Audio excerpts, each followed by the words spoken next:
Om Namo Bhagavate Vasudevaya. Om Namo Bhagavate Vasudevaya. Om Namo Bhagavate Vasudevaya. Welcome all to today's reading from Sri Chaitanya Charitamrita, Madhya Lila, chapter number 13, verse number 119. We will continue from Mukam Karoti Vachalam, Pangum Langhete Girim, Yat Kripa Tamham Vande, Shri Gurum Deen Tarinam, Paramananda Madhavam, Sri Chaitanya Ishwaram, Hari Om Tat Sat. Verse 119. Emata Gora Shyame Donhe Thela Theli, Swarthe Shyamere Rakhe Gora Maha Bali. Thus there was a sort of competition between Chaitanya Mahaprabhu and Lord Jagannath in seeing who would lead, but Chaitanya Mahaprabhu was so strong that he made Lord Jagannath wait in his car. Prabhupada by His Divine Grace, A.C. Bhaktivedanta Srila Prabhupada Ki Jai. In his Anubhashya, Srila Bhaktisiddhanta Saraswati Thakur describes the ecstasy of Sri Chaitanya Mahaprabhu as follows.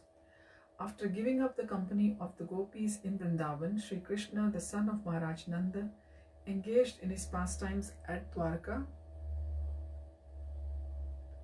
When Krishna went to Kurukshetra with his brother and sister and others from Dwarka, he again met the inhabitants of Vrindavan.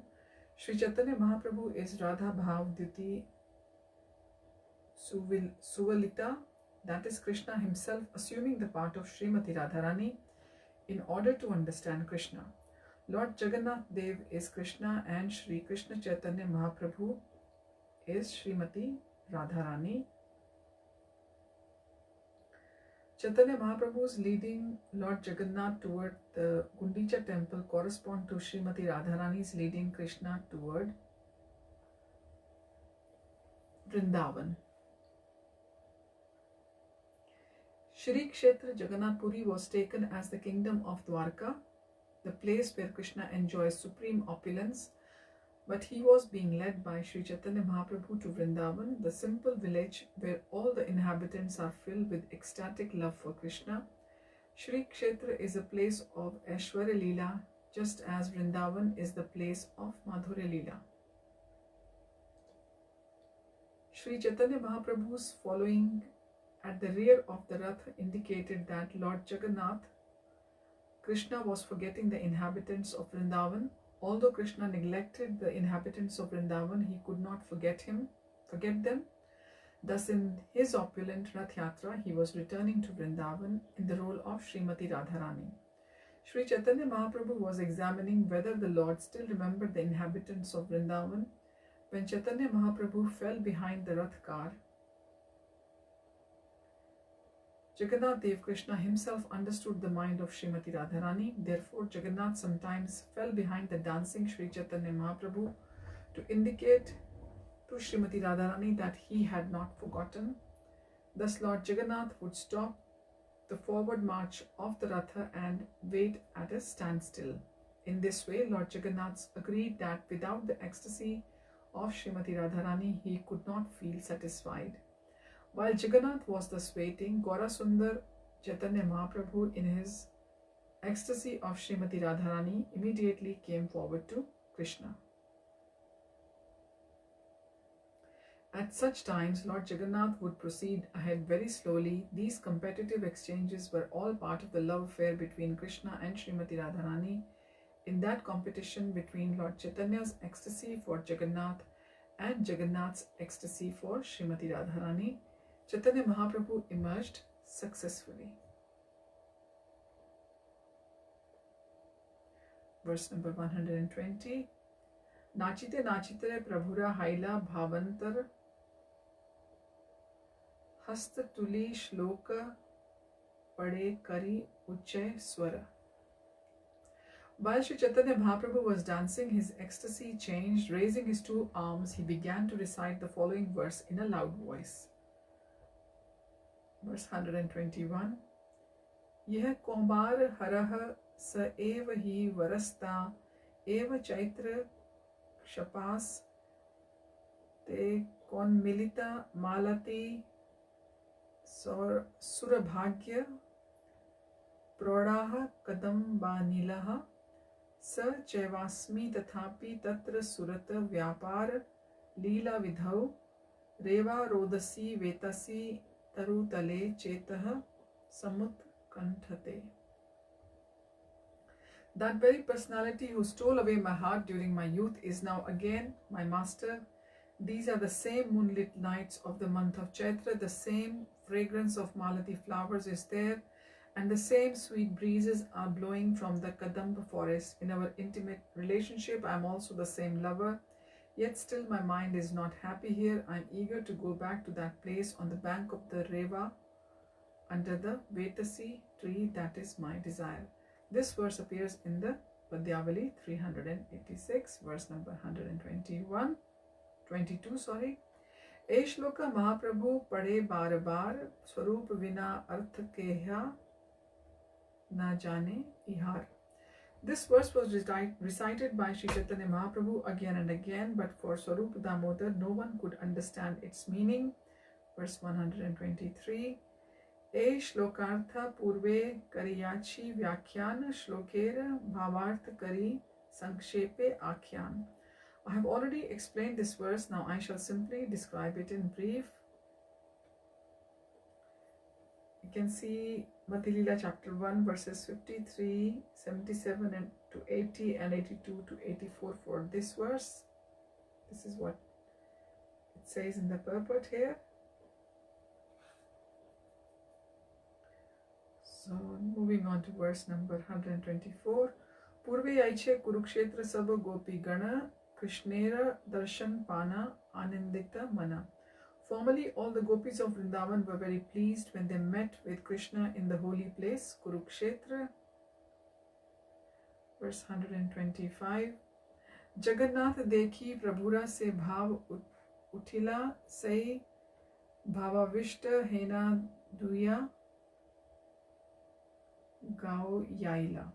Similarly, after seeing Lord Jagannath, Sri Chaitanya Mahaprabhu awoke with the ecstasy of the gopis. Being absorbed in this ecstasy, he asked Swarup Damodar to sing the refrain.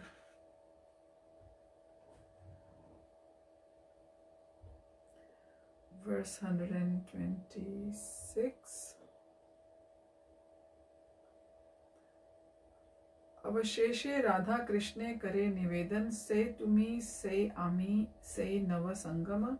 Sri Chaitanya Mahaprabhu spoke thus to Lord Jagannath: You are the same Krishna and I am the same Radharani. We are meeting again in the same way that we met in the beginning of our lives. Verse 127. Tathapi amar mana hare vrindavana vrindavane udaya karao apan charan. Although we are both the same, my mind is still attracted to Vrindavan Dham. I wish that you will please again appear with your lotus feet in Vrindavan. Verse 128. Ihan lokaranya hati ghoda ratha dhvani tahan pushparanya bringa pika nad shuni. In Kurukshetra there are crowds of people, elephants and horses, and also the rattling of the chariots. But in Vrindavan there are flower gardens, and the humming of the bees and chirping of the birds can be heard. Verse 129. Iha Raja Vesha Sange Sab Kshatriya Gana Taha Gopa Vesha Sange Murali Vadana. Here at Kurukshetra you are dressed like a royal prince, accompanied by great warriors, but in Vrindavan you appeared just like an ordinary cowherd boy, accompanied only by your beautiful flute. Verse 130. Vraje tomar sange ye sukha aswadana sai sukha samudrera iha nahi ek khana. Here there is not even a drop of the kana, not khana, sorry, kana, like we say in Hindi, kana. Here there is not even a drop of the ocean of transcendental happiness that I enjoyed with you in Vrindavan. Verse 131. Ama lena punaha lila karaha Vrindavane tabe amar mano vansha heya the purane. I therefore request you to come to Vrindavan and enjoy pastimes with me. If you do so, my ambition will be fulfilled. Verse number 132. भागवते आचे याइचे राधिका वचन पूर्वे ताहा सूत्र मध्ये kariyachi varnana. I have already described in brief Srimati Radharani's statement from Srimad Bhagavatam, verse 133. Say bhava veshe prabhu pade aar shloka, say sabha shlokera artha nahi bujhe loka. In that ecstatic mood, Sri Chaitanya Mahaprabhu recited many of the verses, but people in general could not understand their meaning. Verse 134. स्वरूप गोसानी जाने ना कहे अर्थ तार, श्री रूप गोसानी Kayla से अर्थ प्रचार. The meaning of those verses was known to Swarup Damodar Goswami, but he did not reveal it. However, Sri Rup Goswami has broadcast the meaning. Verse 135. Swarup sange yar arth kare aswadana, nritya mathe se shloka karena patana. While dancing, Sri Chaitanya Mahaprabhu began to recite the following verse, which he tasted in the association of Swarup Damodar Goswami. Verse 136. Ahush chate nalina nabha padaravindam yogeshware ridhi vichintayam agad budhe samsara koop patito tarana avalambam geham jusham api manasi udiyat sada naha. The gopis spoke thus, Dear Lord, whose navel is just like a lotus flower, your lotus feet are the only shelter for those who have fallen into the deep well of material existence. Your feet are worshipped and meditated upon by great mystic yogis and highly learned philosophers. We wish that these lotus feet may also be awakened within our hearts, although we are only ordinary persons engaged in household affairs. Purport: this is a quotation from Srimad Bhagavatam 10.82.48. The gopis were never interested in the Karma Yoga, Jnana Yoga or Dhyana Yoga. They were simply interested in Bhakti Yoga unless they were forced. They never liked to meditate on the lotus feet of the Lord. Rather, they preferred to take the lotus feet of the Lord and place them on their breasts. Sometimes they regretted that at fearing that Krishna might not be very pleased to keep his soft lotus feet there.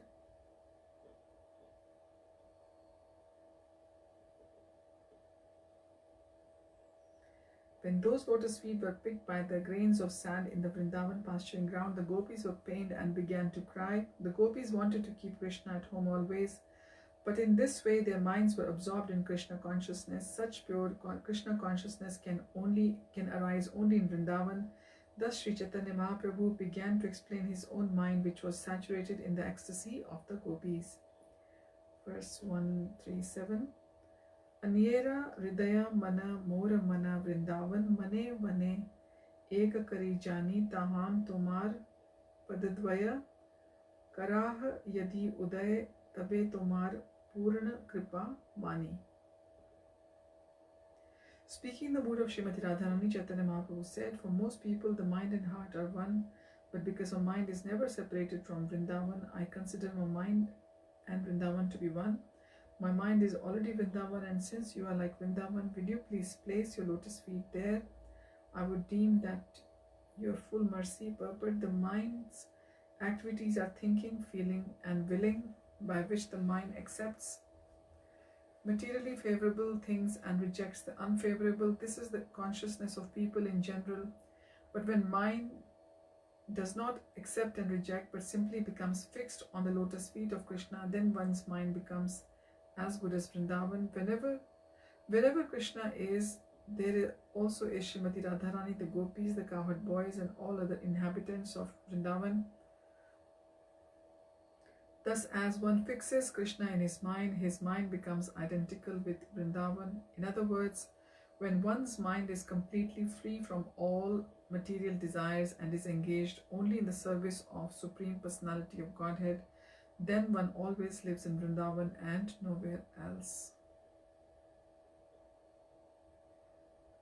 Verse 138. Prananath Shuna Mora Satya Nivedana Vraja Amar Sadana Tahan Tumar Sangam. Na paile na rahe jivanam. My dear Lord, kindly hear my true submission. My home is Vrindavan and I wish your association there. But if you do not get it, then it will be very difficult for me to keep my life. Purport.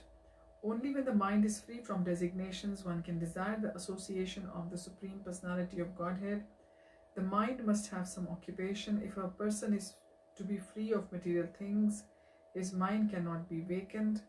There must be subject matters for thinking, feeling and willing. Unless one's mind is filled with the thoughts of Krishna, feelings for Krishna and a desire to serve Krishna, the mind will be filled with material activities.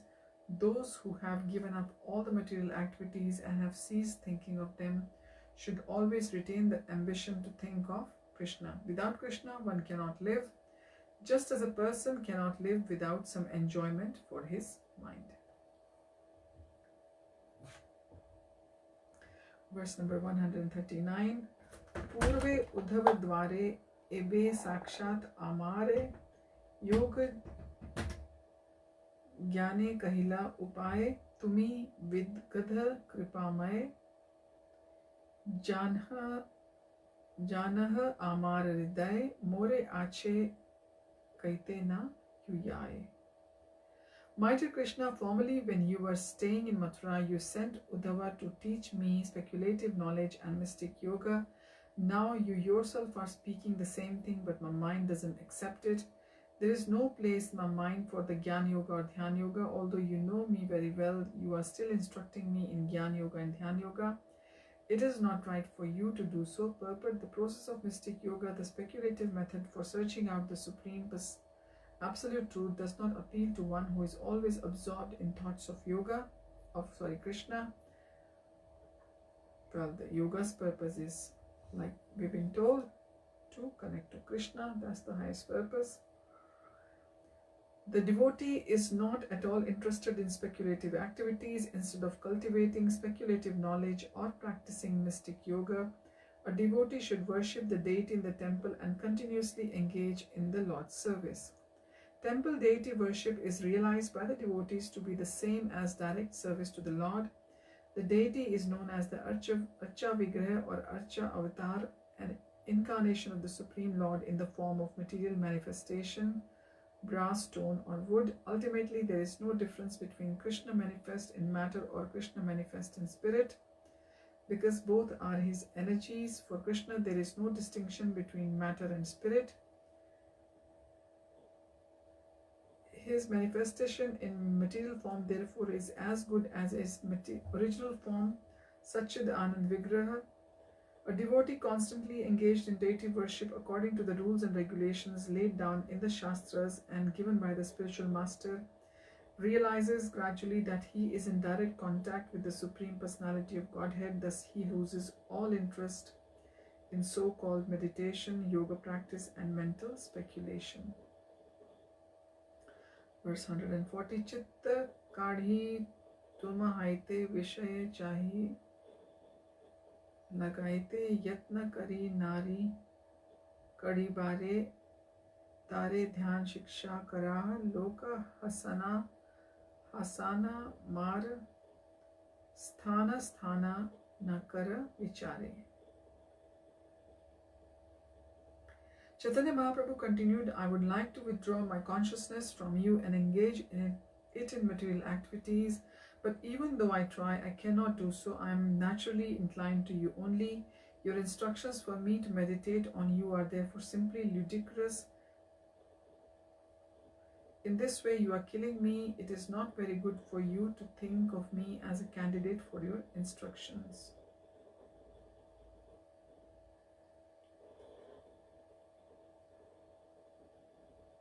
Purport. Srila Rupa Goswami says in his Bhakti Rasamrita Sindhu 1.1.11, Anyavilashita Shunyam Jnana Karmadi Navritam Anukulena Krishnanus Shilanam Bhakti Uttama. For a pure devotee, there is no scope of indulgence in mystic yoga practice or the cultivation of speculative philosophy. It is indeed impossible for a pure devotee to engage his mind in such unwanted activities. Even if a pure devotee, he is transcendental to all fruitive activities, speculative philosophy, and mystic yoga meditation.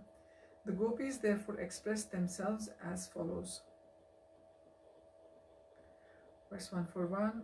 Nahe gopi yogeshwara padakamala tomar, ध्यान करी पाइबे संतोष तुम्हार वाक्य परिपाति, तार मध्य कोटि नाती शुनि गोपीरा आरो बाढ़े रोष. Kutinati is duplicity and paripati is very kindly composed.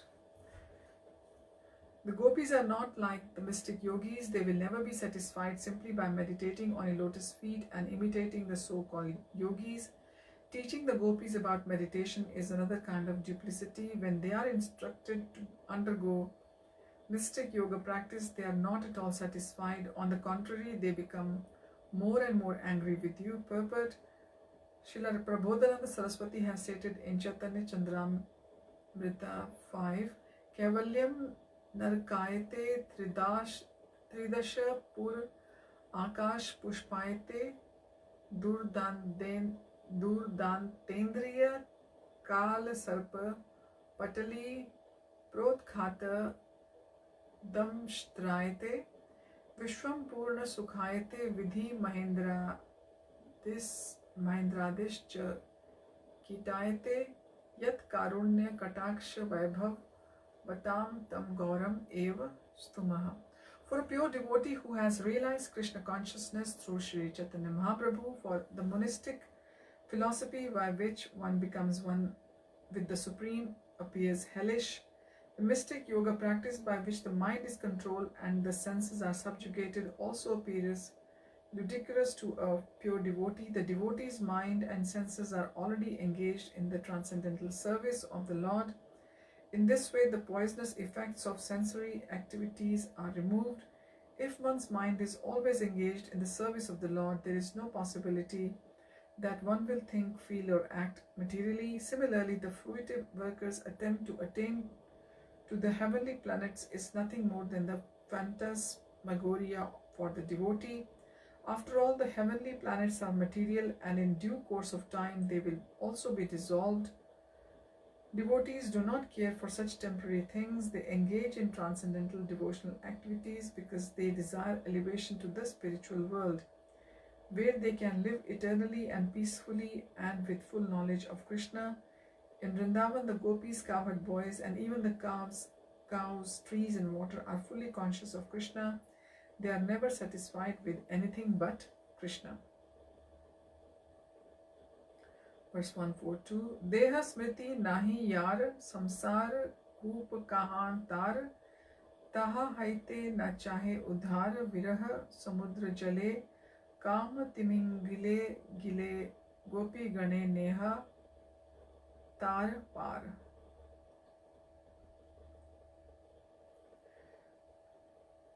Sri Chaitanya Mahaprabhu continued, the gopis have fallen into the great ocean of separation and are being devoured by the Timingila fish of their ambition to serve you. The gopis are to be delivered from the mouths of this Timingila fish, for they are pure devotees. Since there are no material conceptions of life, why should they aspire for liberation? The gopis do not want that liberation desired by yogis and jnanis, for they are already liberated from the ocean of material existence. Purport.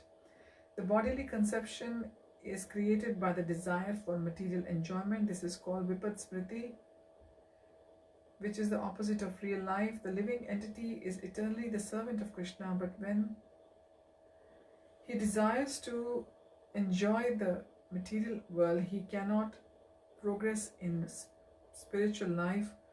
One can never be happy by advancing materially. This is also stated in Srimad Bhagavatam 7.5.30. Adanta Gobhir Vishatam Tamisram Punah Punash Charvita Charvanam. Through the uncontrolled senses, one may advance one's hellish condition. He may continue to chew the chewed, that is repeatedly accept the birth and death. The conditioned souls use the duration of life between birth and death only to engage in the same hackneyed activities, eating, sleeping, mating, and defending. In the lower animal species, we find the same activities. Since these activities are repeated, engaging in them is like chewing that which has been already chewed. If one can give up his ambition to engage in hackneyed material life and take to Krishna consciousness instead, he will be liberated from the stringent laws of material nature. One does not need to make a separate attempt to become liberated. If one simply engages in the service of the Lord, he will be liberated automatically. As Srila Bilu Mangal Thakur therefore says, Mukti swayam mukuli tanjali sevate smana. Liberation stands before me with folded hands, begging to serve me. Verse 143.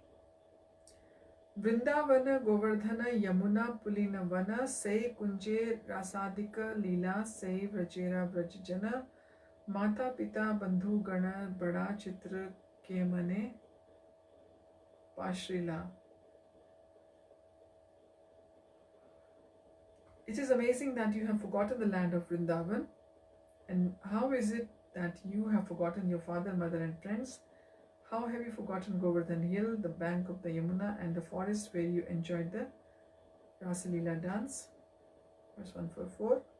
Vidgata Mridu Sadguna Sushila Sanigdha Karuna Tumi Tomar Nahi Dosha Bhash Tabe Ye Tomar Mana Nahi Smare Vajajana Say Amar Durdaiva Vilasa.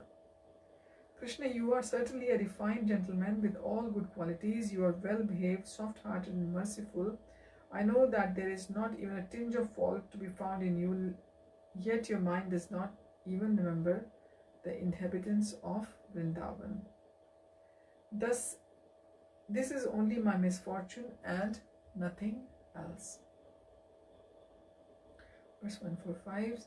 Sagani Apan Dukha Dekhi Vrajeshwari Mukha Vraja Janera Ridaya Vidare Kiba Mara Vrajavasi Kiba Jiayo Vrajedasi Kena Jiao Dukha Sahaibare.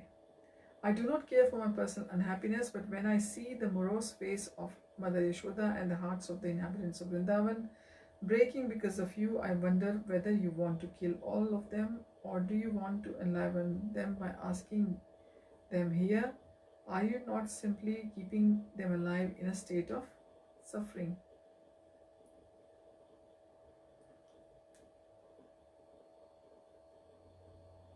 Not are you, so it should be read, why are you? Verse 146. Tomari anya vesha anya sangas anya desha Vraja jane kabhu nahi bhaya Vraja bhumi chadite nare tuma na dekhile mare Vraja janera ki habe upay. The inhabitants of Vrindavan do not want you dressed like a prince, nor do they want you to associate with great warriors in the different country.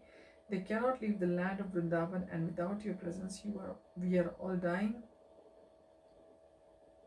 What is their condition be? So we'll continue our reading from verse number 147 next time. Thank you for joining. Hari Om Tat Sat. Hare Krishna. Shri Prabhupada ki Jai. Krishna's Kaviraj Goswami ki Jai.